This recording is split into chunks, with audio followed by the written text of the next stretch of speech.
Okay, joining us now is Senator Roger Marshall. Senator, thank you so much for taking the time. So the big, beautiful bill passed last evening, and now you guys got to get to work. What are you expecting? What is the process? And then let's get down into the particulars. And I think our audience needs to learn that you guys can make changes to the bill, and then there's a process of reconciliation between the two chambers. Is that correct? Senator, please walk us through it. Yeah, Charlie, first of all, are you tired of winning? I mean, my gosh, that clip that's going viral there with you, President Trump, a big win last night, and just congratulations to him, as well as Speaker Mike Johnson. President Trump is the best closer in the country. So Mike Johnson gave us the best bill that he could get passed over there.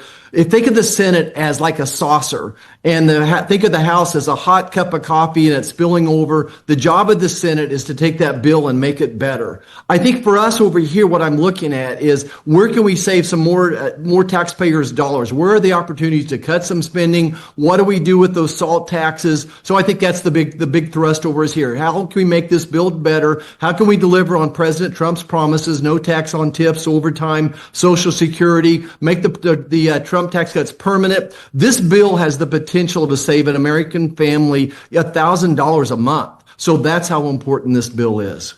So what is again, I'm getting cut off the speed here. What was the final result of SALT out of the House? What did they finally vote on?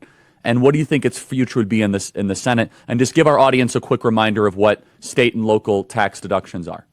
Right. So in these big blue states, they have high taxes, and they're able to deduct that from their federal taxes. So what the House has done will still cost American taxpayers $300 billion over the next 10 years.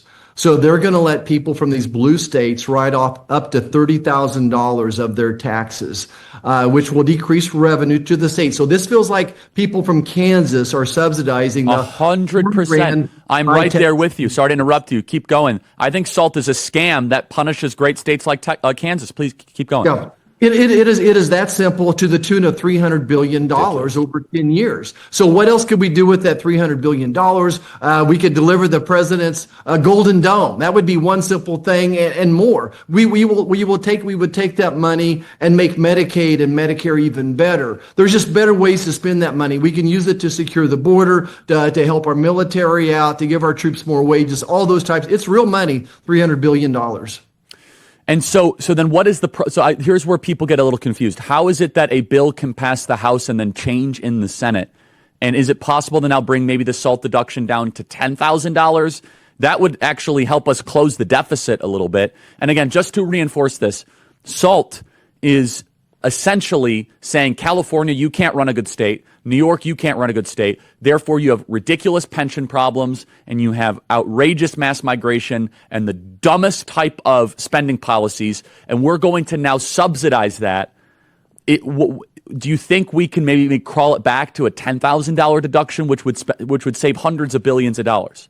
So it's at $10,000 now, as I recall. So SALT stands for state and local taxes. So if your state and local taxes are high, the more motivated you are to try to write those off. Most Kansans wouldn't have $10,000 of state and local taxes to write off. But to answer your question, so the House passed a bill. We could pass their bill exactly as it is, and it's a good bill. It's probably got 80-90% of what I'd like to see in it. But if the Senate makes any major changes, it'll have to go back to the House a second time. And that's where the tricky part is, Charlie. As much as you and I want to face this federal budget, we also got to pass it, and we don't want to lose the House. So there's a dozen House members, and I'm making that number up. I'm not sure how many House members are that are really from these purple districts with high property taxes, that they may not get reelected. They may not get reelected anyway, but I can sure tell you, for damn sure, I can tell you that if we don't get some type of a good, big, beautiful bill out of here, none of us should get reelected. I totally agree. And so the other elements, let's just brag on some of the good stuff that people don't know about what's in the bill. We are taxing remittances for the first time ever, which is a financial penalty for illegal immigration into the United States of America. It's the largest border funding and border security bill in American history. We're getting illegals off Medicaid, which is major and it is massive. We are also seeing no tax on tips, no tax on overtime. I don't think we got no tax on Social Security. but hopefully eventually we'll get that. We're doing work requirements and means testing. We are also seeing the Golden Dome investment. Please brag, Senator, on some of your favorite elements of this bill, because there's a lot more goodies in this bill than I think our audience even realizes at times.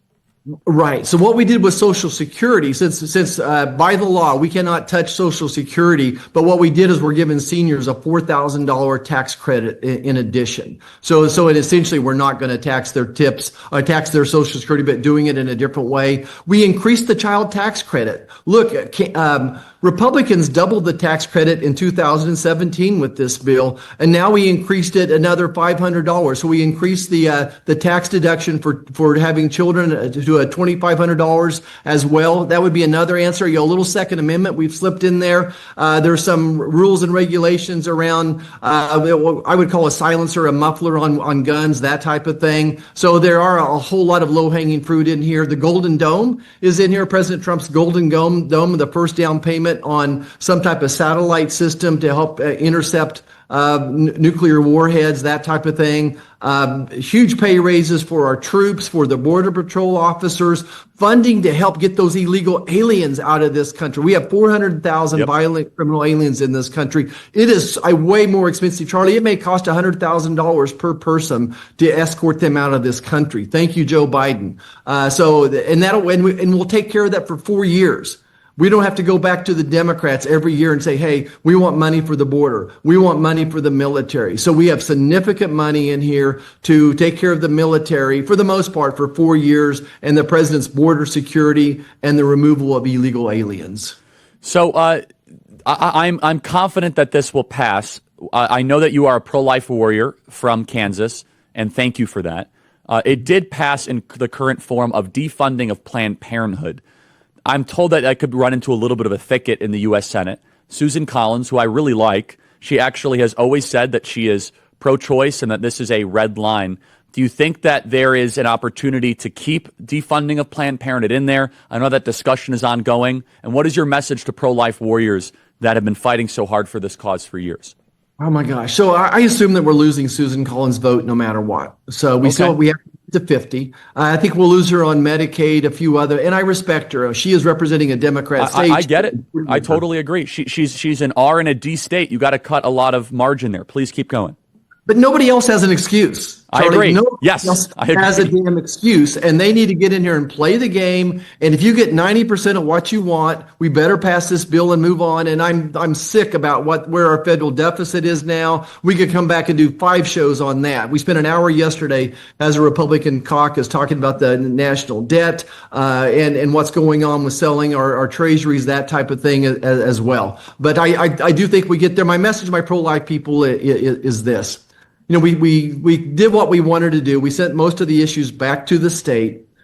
And now the states need to do their job as well, but we're still losing 1 million babies every year. A million. Most of them are from this abortion pill, and we're trying to do some things there to curve the edges around it. They're able to you call up and basically mail order this pill without having any idea how far along the patient is. So I'm working on that up here, but Planned Parenthood is the number one source of not just the abortions, but this abortion pill as well. So we'll defund them. And this is probably the second biggest day for the pro-life group after the Dobbs decision, I think, if we get this across the finish line. Really quick, thank you for that. And I pray we can keep the defunding of Planned Parenthood in this bill. So fight hard for that, Senator. The base is really watching on that. MAHA report is out. I know you're the chair of the MAHA Commission. What can we expect, or what is in it, Senator? About a minute and a half remaining. Look, I think number one, when I think about Make America Healthy Again, is 60% of Americans have a chronic disease of some sort. Most of it is nutritionally related or related to toxins. So I expect this MAHA report to talk about the importance of soil health and the nutrient quality that we're feeding to our especially our children. For whatever reason, I'm especially concerned about the children, getting them off to the right foot as well. The toxins that they're being exposed to are probably in these ultra processed foods. So a big 70% of the calories Americans consume are in ultra processed foods. So I think that they'll address that as well. I made a few notes course, what else gold standard science. I really, as a doctor, can't sit there and say what type of oil is best to cook supper in tonight. Is it soybean oil? Is it tallow? What is it? So we need gold standard research, not influenced by commercial operations as well. Look, 60% of Americans are on a prescription drug right now. And I think we want to look into what that's all about as well. Senator, keep up the great work and get your colleagues in the ring. Cut some slack for Susan Collins. The rest of them have no excuses. Pass it, be bold, be courageous, be transparent, and let's deliver a win together. Thank you so much.